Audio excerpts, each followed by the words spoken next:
Today, I consider myself the luckiest man on the face of the earth. In understanding how at just 11 years old, I began to better understand how the effects of anxiety, pain, and doubt can create a stronghold in our lives unless we do one simple thing: be grateful. This is the power of choosing gratitude. See, gratitude, it reciprocates. When we are thankful for something, it has more meaning to us. We've learned that people who focus on gratitude and appreciation have lower levels of stress, fewer cases of depression, and better heart health. Thinking about what you have versus what you don't have, and focusing on the one thing that you are grateful for increases the energy of gratitude. You know what I learned? You can't cry about what's on your plate when your whole goal was to eat. Stop, just stop for a second and start going over in your mind everything you have to be grateful for. Not everything you want, everything you already have. Say thank you for grace. Thank you for mercy. Thank you for understanding. Thank you for wisdom. Thank you for parents. Thank you for love. Thank you for kindness. Thank you for humility. Thank you for peace. Thank you for prosperity. Say thank you in advance for what's already yours. But mostly we just want to thank the fans. Thank you so much. And I want to thank my mom. Thank you from the bottom of my heart. Thank you for being loyal. Thank you for growing with me. I want to thank a tremendous group of friends who have supported my football career and been at my side. You guys are just standing up because you feel bad that I fell, and that's really embarrassing, but thank you. And then she said to me, "No, I think the secret to happiness is reflection and gratitude." Because there is a principle of success that God requires our gratitude. The more you're grateful for, the more God will give you to be grateful for. The fact that you can walk, that's a blessing.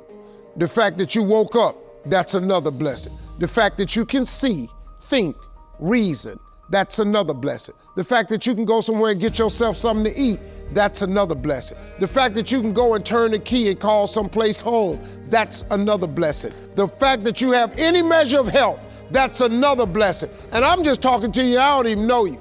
I could give you 50 things you ought to be grateful for right now. I don't even know you. Andy Stanley, welcome back to Personal and Professional Best. It's good to be here. Thanks for having me back, Pat. I don't think many people get invited back. You've been invited back quite a few times now. It's just because I'm down the street. I'm the easy fill-in, So anyway, but thanks. No, for those that missed episodes in the past, we had you on when you did Not In It to Win It. Mm-hmm. Better Decisions, which I think is one of the greatest books ever. Fewer Regrets. I recommend all of you read that book. And if you have young ones, have them read it as well. Yeah. We also have had you on the topic of, well, one of those things you know a bit about, forgiveness. Yep.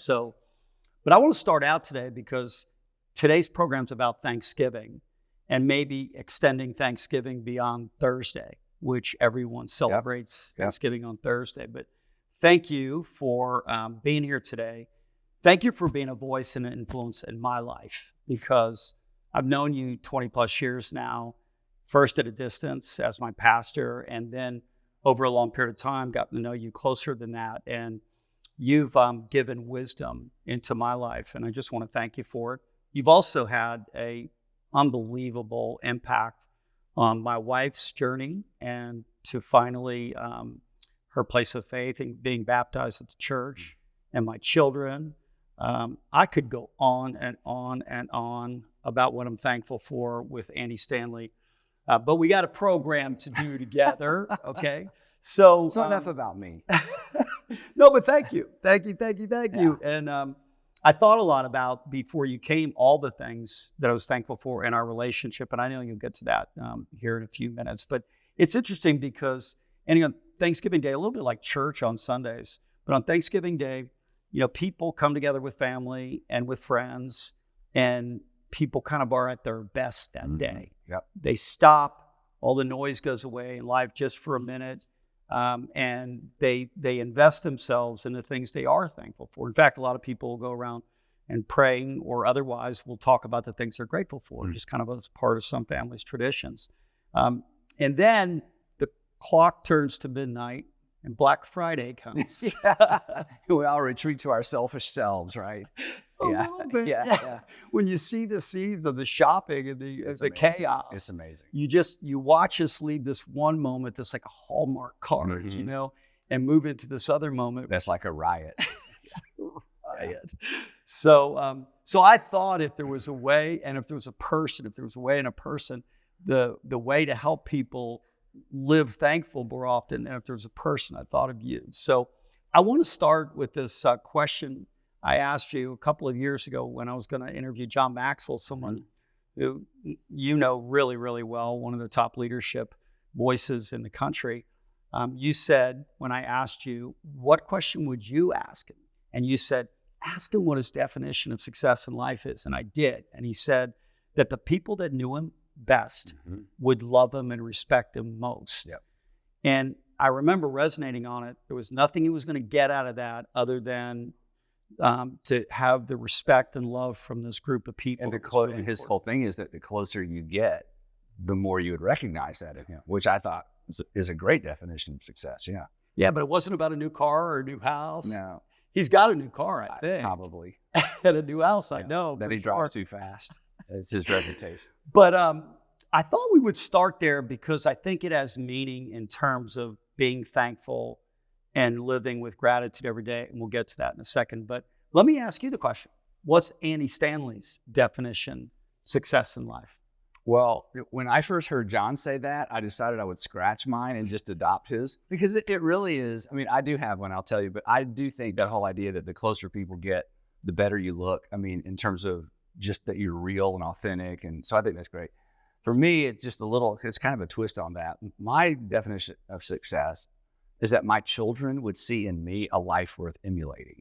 Wow. Meaning sort of the same thing, that having grown up as close as anyone's ever going to get to me, that they would see in me that I was genuine, that I was real, and there would be something about my life that they would want to emulate. Because as you know, kids, it goes one way or the other generally.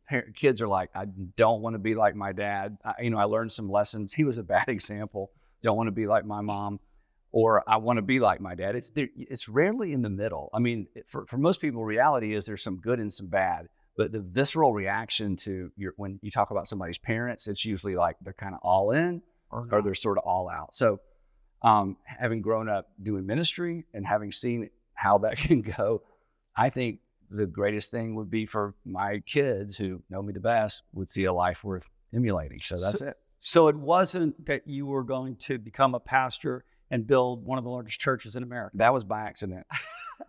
It's interesting because the more I meet people that I want to be like, the more I meet people that I want to look up to and admire, the more I find that their definition of success transcends any worldly success. Yeah. It's much more profound, and it always impacts everyone else in their life in a positive way. Well, too, and this is another topic, but healthy people attract healthy people. And then if you transfer that into organizational life, if you are a healthy leader, marketplace leader, you're going to have low tolerance for unhealthy people. So you're going to attract healthy people, and you're going to have a better company because the currency of transaction is trust. And people with great character, good people have more trust, so everything's better. So there's kind of an upward spiral when a person commits to being a person of character and having that consistency like John. So anyway, it all works out. So do you think that one of the reasons people aren't thankful or living less thankful and less grateful every day is because they just either don't have a definition of success, so success is whatever by the day is going to make them happy or please them, or that in truth, their definition of success is to get as much stuff like the Black Friday scene as I possibly can get? I think, you said it a minute ago, I think most people just never stop and ask the question, what is success for me? So consequently, you kind of are almost moment to moment, season of life to season of life, because anybody who sits down and asks the question, what is success for me? They discover what's actually most important to them. And when you discover what's actually most important, you've discovered your core values. And I think generally when people take the time to discover a core value, they're more inclined to stick with it. But if you never discover it, you move past it, you move beyond it, and that's what creates regret. So you accumulate a lot of stuff or a lot of worldly success, and you're not happy, and you don't know why. But the person who takes the time to do what you've done and I've done and that John did, to say, okay, before I launch my life in a direction, what is success to me? And it always comes down to character and relationships 100% of the time. When the person really takes the time to ask the question, it's that funeral exercise that Stephen Covey, encouraged all of us to do years ago, where you ask the question, what would I want said about me at my funeral service from 5 or 6 important people in my life? And no one ever says, they'll talk about what I built, what I grew, what I drove, what I lived in. It's always about character. He was honest, he was there, he was loyal, he was a good friend. So discover your values. You've discovered your definition of success, and all that other stuff can come along with it. I mean, we all know some people of extraordinary character who've accomplished a lot of worldly success, and we know the opposite, people who just don't have a lot of character, and they too have accomplished a lot of worldly success. So, but happiness comes with determining what is it we want to end up with, or who we want to end up being. So a few minutes ago, I asked about if your definition was to build one of the biggest churches in America. You said that happened by accident. When I was getting out of college, I had not yet found my faith. But right about the time I was getting out of college, I did. I kind of got into a tough place in life. I was breathing out of a paper bag. I don't recommend it to people. But God and I kind of connected at that moment. And my definition for success emerged out of that. The one thing I could do growing up as a young guy who played sports is I could influence people on the field. I could understand the game. And it was almost like that became my life mission and my definition of success, which is leave other people better. I had a knack of being able to take every young man on the team and getting them to play at their best level. So, and I then accidentally wound up having a really good bio about being in business. But isn't that how everybody's story is? I mean, 5-year plan, 10-year plan. No, you chase opportunity, you do a good job with one opportunity, other opportunities come along. That's the story of people's lives. Yeah. Yeah, it's just, I think what happens is I think people are so focused on trying to get what they really want, and they miss out on the possibility that God's got something much bigger in mind for us. And the consequences, as you said, or the outcome is that all the success has taken place with you. And thank you. I'm so grateful it has, because it's, as I said, it's impacted our family. So last time we had you here was about Not In It to Win It, which is a great book. And by the way, every American should read it right now. Every American, yeah. Every American. Because I don't care right, left. Or they should at least buy it, whether they read it or not, right? Good idea. Yeah. Buy the book. No, it's and I'm sure it disappointed some of your really conservative friends to tell people that there's another party and they're people too. Imagine that. Human beings, yeah. But, so anyway, Not In It to Win It was all about healing division and bringing us together. And it's interesting because the season of Thanksgiving Day, was made a national holiday by President Lincoln, and a lot of it was done to heal the nation. So does expressing thanksgiving and gratitude, does it have the power to actually heal relationships? Well, if I can back up, there's kind of a difference between thanksgiving and gratitude. And this is important. Thanksgiving generally doesn't have an object. Because, when you go around the table, say something you're thankful for. I'm thankful that I was born in this country. I'm thankful that I have a good education. I'm thankful that I'm healthy. So it's easy to point out something we're thankful for, but oftentimes Thanksgiving has no object. Gratitude always has an object. I'm grateful for this opportunity. I'm grateful for what you did for me. And so if we stay in the world of Thanksgiving, it's so general, it's not very helpful. Got it. So in terms of relational impact, Thanksgiving has to move to specific gratitude that has a specific object, which is always a person, right? So gratitude has the potential to heal relationships. And here's why. It's like, I was going to use the tennis analogy, but nobody plays tennis anymore. They play pickleball. So we'll go to ping pong, pickleball, tennis. It's all the same. Somebody hits the ball over the net to you, and they expect you to return it. And then when you return it, they hit it back. So this is how relationships go. When I do something for you and you refuse to express gratitude to me for what I've done for you, it's like just letting the ball roll over to the fence. Something's wrong. Something's broken in the relationship. There wasn't an expectation wasn't met. Not just an expectation, a realistic, legitimate expectation. So in strained relationships, one of the easiest things to do that everyone listening can do immediately, find a way to express gratitude to that person for what they've done. Because gratitude is determinative in a relationship. And by determinative, I mean, if there is no gratitude coming from me to you, the relationship is breaking down over time. And at some point, you either stop doing for me or you become so bitter because I don't express gratitude. So gratitude is determinative, and it is the simplest relational skill, and it's the simplest thing we can do relationally, and yet we don't do it because for reasons we'll talk about later. Now, why is that funny? Well, it's interesting because I was thinking about,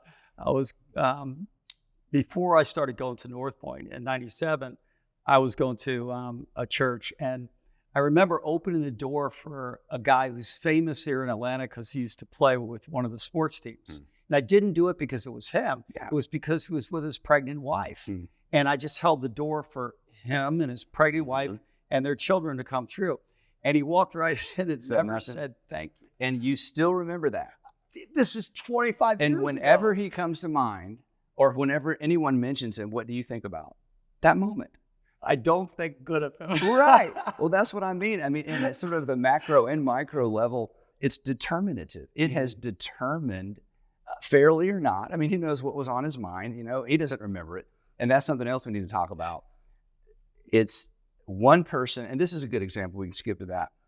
When gratitude isn't in the rhythm of the organization, one person is overwhelmingly aware of it, and the other person doesn't have a clue.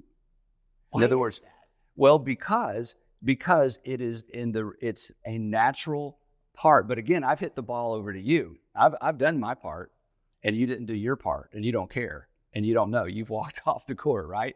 So he has no idea that happened. You still remember it. And if all of us can keep in mind, when we're not expressing gratitude, especially in the relationships that we're in every day, at work, at school, at home especially, we've in some ways, we've broken the rhythm of relationship, and the other person is aware whether we are or not. So, which means I have to be proactive and make sure it becomes a habit. And we can talk a little bit about that. Yeah, like our parents teach us when we're young, what's really natural anyway, which is I do something for you, and you say thank you, and I say you're welcome, right? And so we have this this exchange. It's the pickleball exchange, right? Yeah. And when someone doesn't volley back, we notice it, and we're curious, and it doesn't make us feel good about that other person because somehow or another, it makes us feel like they don't care. Exactly. It's a form of rejection. It really is. It's a form of rejection. I didn't notice. I didn't appreciate. I don't see you. I don't hear you. You don't matter to me. That's the subtle message of ingratitude. Give me just 1 minute. Lisa, my beautiful wife, you know her, right? Thank you. Thank you, thank you, thank you, thank you, thank you. If I never didn't say thank you, I'm sorry. Thank you. Okay. So let's talk about that. Okay. There's a difference between expressing gratitude publicly for someone like you just did and expressing gratitude privately like you probably do at home. I do. And this is really important. When I have known, because I did spend a lot of time with high school students and college students, I would see this with dads especially. I'd seen dads brag about their children to their friends and never brag about their children, their sons in particular, to their sons. And I would discover this because the son would express, my dad, he never said, he never mentions, he never. And I'm thinking, wait a minute, I've heard your father brag about you. And he's so grateful. But again, or if you brag about a person in front of them, in front of friends, but you only do it in front of other people, it doesn't have the same result. Why is that? Is it because we think by giving them something of value that they may do less of it, or Yes. they'll get cocky or Yes. arrogant? Yes, yes. And it's completely false. There's not a person listening that's like, I was really a motivated person, and then my dad started complimenting me, and it just took away all my motivation. I mean, it just shredded me of any kind of internal drive. It's the strangest thing, and it's mostly a guy-to-guy thing, honestly. So that's just weird. But I have seen it so often, especially in coaching or watching, dads with their sons in competitive environments. You kind of see the best and the worst. So yeah, when you say what I just did to Lisa, what I'm really saying is I love you because you pour in service into your husband's life. But you didn't say that. So let's talk about that. Should I? Discuss. No, this teach me how to do it. No. You're good at this, Pat. General gratitude has some value. Specific gratitude has more value, but there's even a third level. For example, you have people that work for you, you have employees, and somebody does a good job, and you say, "Wow, you are so talented. You did a great job." That's pretty good. Here's better. You work so hard at what you do. See, the greatest compliment I can give you is not to acknowledge you're lucky, you're blessed. Because I didn't do anything. Well, exactly. Or you're so talented. Right. You didn't do anything. You're exercising, you're leveraging your talent. But when I recognize how hard you must work to say, "Hey, Pat, I've never started a business, but I've started an organization before, and I know how much hard work it takes to start an organization. This is amazing. It reflects so much hard work, so many things you've done that most people see. Don't you feel better about yourself?" Oh, absolutely. So when we can take our gratitude to that deeper level of what we know speaks to that person, their hard work, their discipline, the things that nobody sees behind the scenes, I'm telling you, I will buy you lunch all day long, right? That just speaks to me. So don't just compliment people's performance or their talent, because to your point, they're born with talent. But the hard work, the behind the scenes. I mean, you did great on the field. How many hours did you spend in the batting cage? You must have spent. Well, nobody ever talks about that, right? Now you're speaking my language. So again, the habit of gratitude, the rhythm of gratitude, and the more specific we can be, the deeper people feel it, and the more effect it has. If we just stopped right here, we've gotten across the main point, which is we have to be grateful specifically to people in our life and for specific things that they're doing, so that they know we're actually paying attention. I watched Lisa over the weekend really work. No one's there except me and our two little puppies, but she's working, sweating hours to prepare a house for both Thanksgiving and for Christmas for our family. Mm-hmm. The family will come. Yep. They won't know all of the sacrifices and all the time. Right. They just know the food's good. This is so good. You're such a good cook. Okay, that's good. But you've seen everything that took to get to the point where there was even anything to cook, right? Absolutely. Yeah, so the more knowledge we have, the deeper our expressions of gratitude should be. And we miss those opportunities. We do. And you know what, though? Our whole program, Andy, was set up because I so desperately want to leave people better. I want people to live the richest lives that they possibly can. And I think they all want the same thing. Mm-hmm.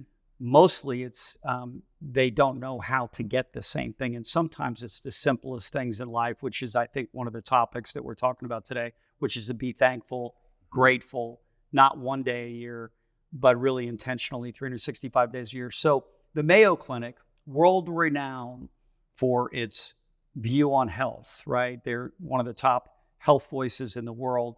Well, they've said about this topic, right, that there's benefits, health benefits to gratitude, to thankful, great gratitude in life. That people have less anxiety, they have less depression, they sleep better if they're grateful. You're saying if they're grateful. Oh wow, yeah, they have lower blood pressure, and those are in and of themselves are reasons to do things, because we all want to sleep well. Yep. We all want to feel less pressure, less anxiety, less depression. We all want, lower blood pressure. And all the people that know us and love us, they want that for us because they'll benefit if our moods are better and our sleep is better and all that kind of good stuff. Well, if our relationships are better, richer, if we're thankful and live with gratitude and our health is better, why don't people just do it? What stops them from doing it? I don't know. I mean, I think it's a learned skill. I mean, to your point a minute ago, how many times did we say to our kids, hey, make sure you say you're thankful, say thank you, look him in the eye, say thank you. So we've trained our kids to say thank you. If we didn't, they probably wouldn't, right? So it's something that's learned. I don't think gratitude is necessarily intuitive, at least for most people. So it's a skill that has to be learned. It's something that we have to be reminded of.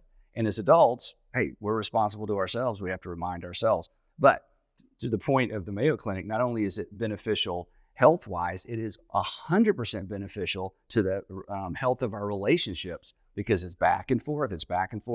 And when we're not expressing gratitude, there is a gap in the relationship.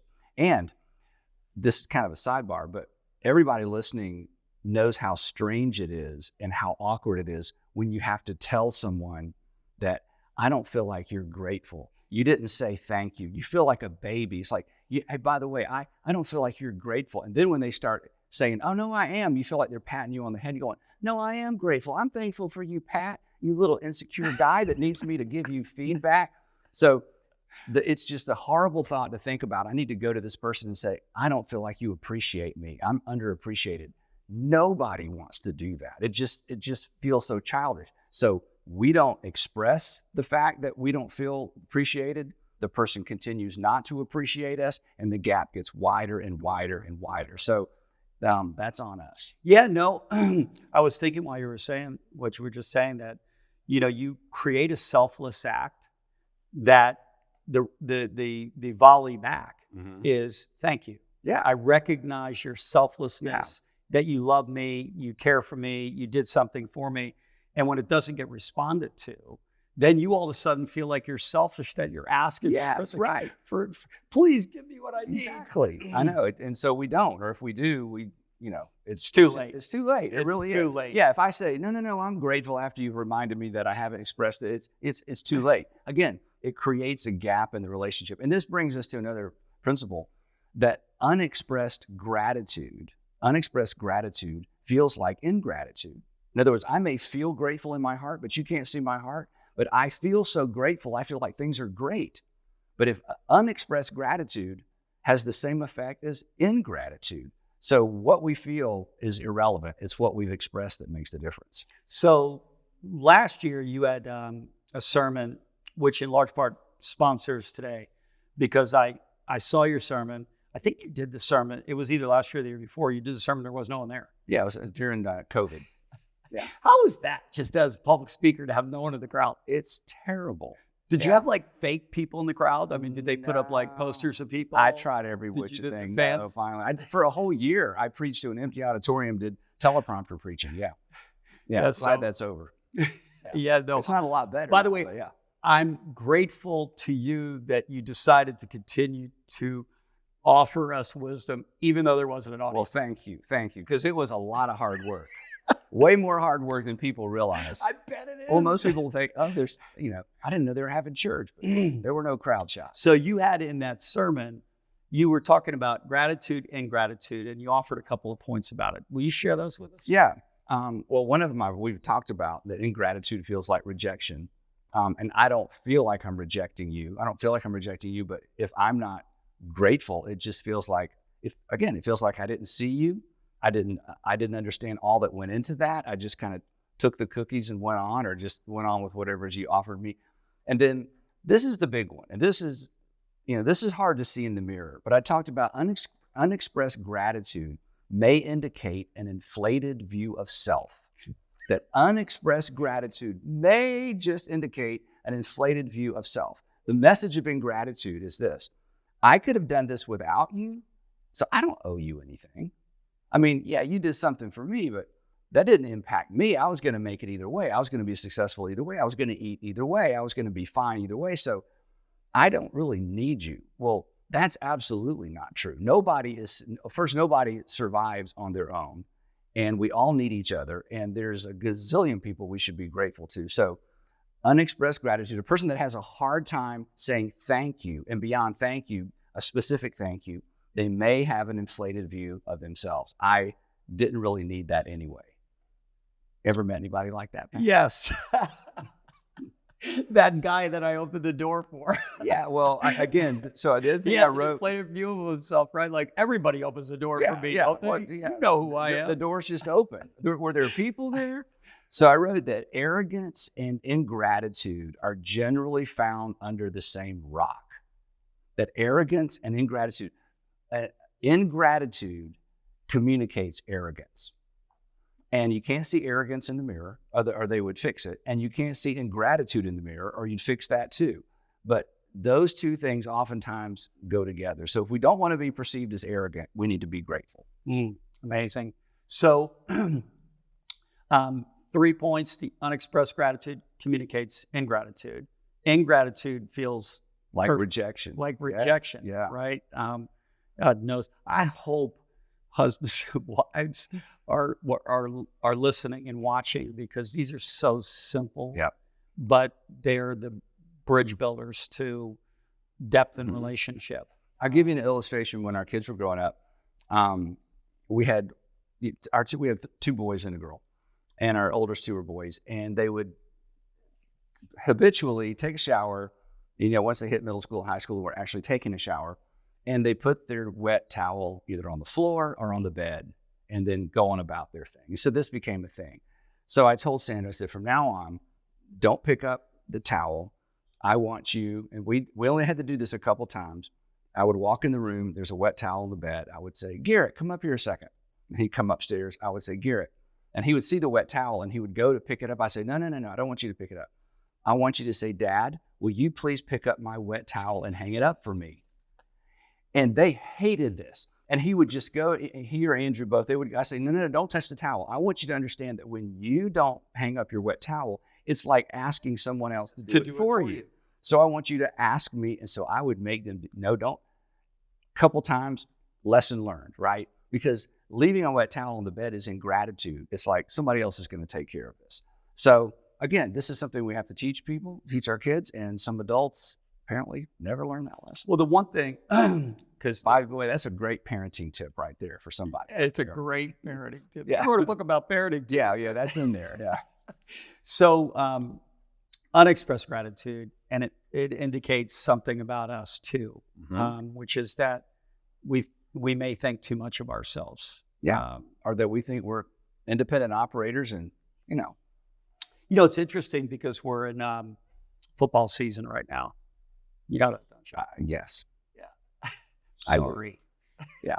Anyway, I live in the state of Georgia. There's nothing to be sorry about, right? Yeah, right. Exactly. I've adopted them too. My son-in-law went to UGA, so we're good. It's all good. But when you see an athlete that we're drawn to, that's exceptional on the field, when they ask that person about their success, they always show gratitude, and they're always thankful for all of the other people. And in fact, when we don't hear them express that gratitude and thankfulness, we kind of pull back from them because they think an awful lot of themselves, like they did it all themselves. Yep. But when they defer to the truth, which is nobody succeeds. Andy Stanley, without a coach. Pat Flood. Yeah. I mean, there's just so many people that are investing themselves just as hard at work, just as talented, doing different things. We just need to make sure we stop and recognize, because they all need us to. Yep. Right.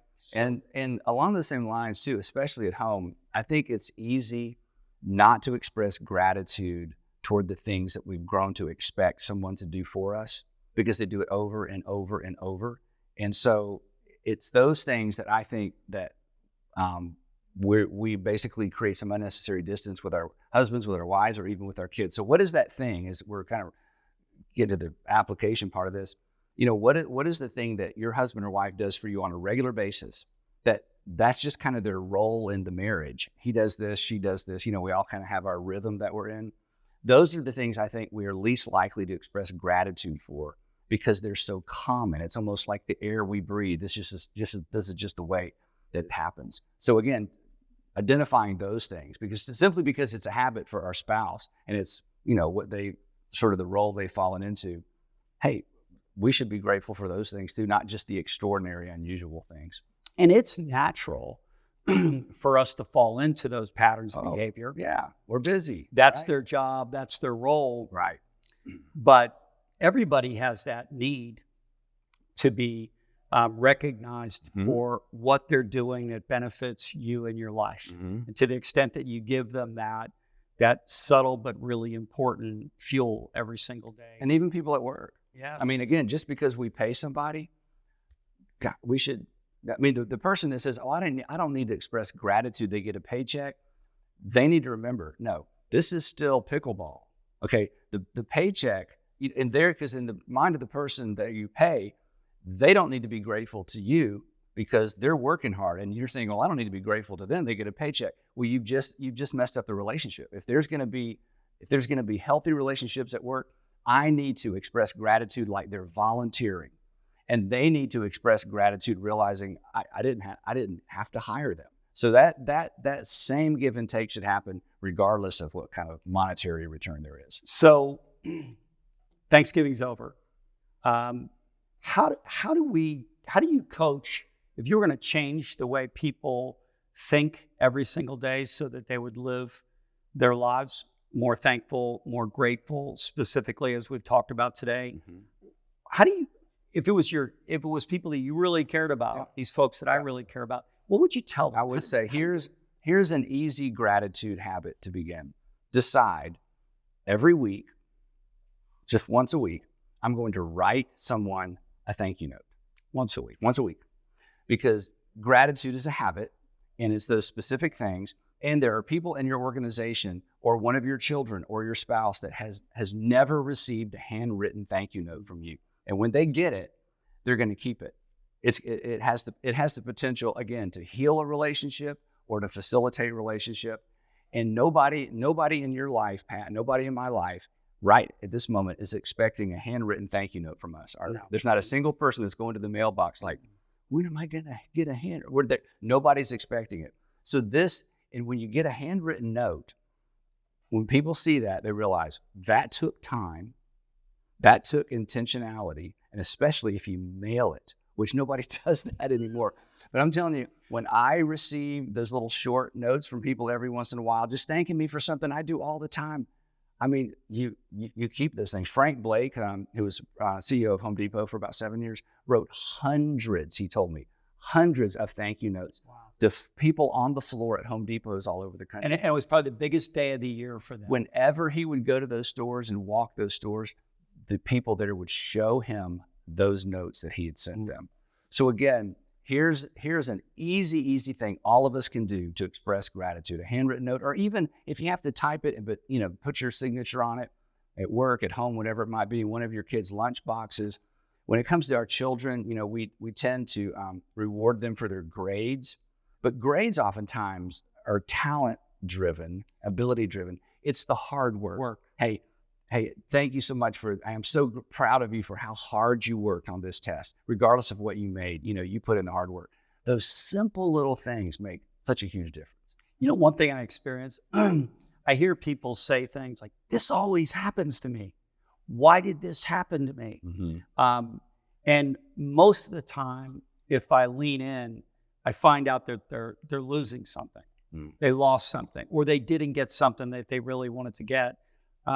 But I find oftentimes in the loss, because of just the way that my wiring is that it's the loss hurts because of what they had and the blessing that they already had. And they probably, during the time that they had what they had, a person in their life who's no longer in their life, or a job that was really special that they had, that they weren't probably as grateful at the time. It wasn't until they actually lost it that they became grateful. So I try to remind them that self-pity is not, it's not about what you've lost. It's about what you had to start with, which is why you feel the pain. Yeah, don't be sorry that it's over. Be grateful that it happened. Yeah. Right? Be happy that it happened. Yeah, and tomorrow wake up and make sure that those people that are in your life, that you go out of your way, whether it's your wife or whether it's your parents, your children, the folks that you work with every single day, that they hear from you.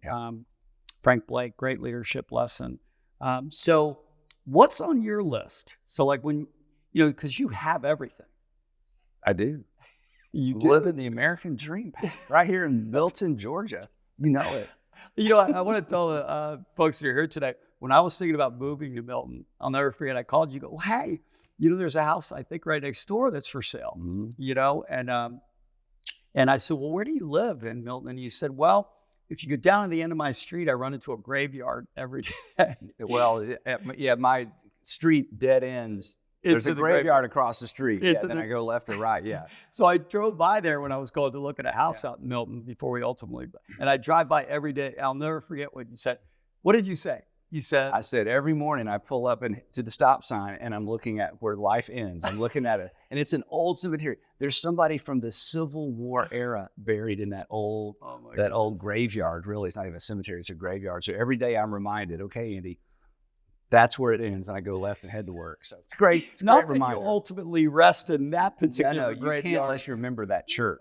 Right, but we'll all finish in the same place. So what do you have an audience here. What are you thankful for, grateful for in life right now? Yeah, and this season, I have 3 kids, they're all married, and I love all 3 people that they married. Wow. And that's a huge answer to prayer. Amen. Huge answer to prayer. Amen. And I have a 1-year-old granddaughter, another one on the way in January, another granddaughter. So watching my children do adulthood and do life as adults, I'm so grateful. I'm so grateful that they're in the city of Atlanta. We live 30, 40 miles. I'm 30, 40 minutes apart in different directions. To have them here and to be able to watch them and to see, I give Sandra all the credit. I do. I thank her all the time. I go, you're amazing.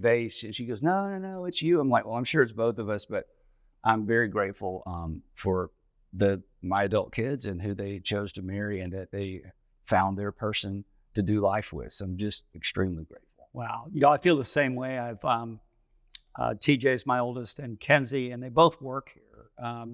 I didn't really recruit them to work here. They might debate that just a bit, but when I grew up, I just wanted them to be the best version and pursue whatever it was that they wanted to pursue in life. It just so happens. And I'm really thankful and grateful that they both do work here because I get to see them more than I otherwise would. And to your point, they both live here in Atlanta. So it's, it's just a blessing to have them here. And Bonnie and Susan, who they both married, have made our lives, mine and Lisa's, richer and better as a result of them being in our life. So I want to, again, where we started, I want to thank you for being here today. And I want to thank you for the lessons that you just laid out to us because everyone just celebrated Thanksgiving and then they're back to business as usual. Mm-hmm. And if business as usual isn't, the best relationships in life, and we've got plenty of evidence that relationships are strained in life. And if business as usual isn't getting the most out of life, I think this particular topic lived 365 days being thankful. And it's easy. It's easy. It costs you nothing. It's just words, even if you don't write a note. Yeah. And so we all have a lot to be thankful for at the macro level.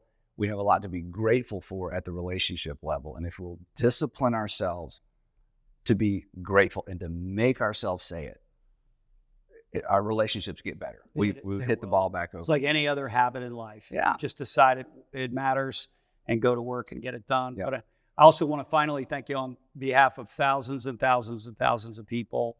Your gift is obvious, but I want to thank you for the hard work that I know goes in.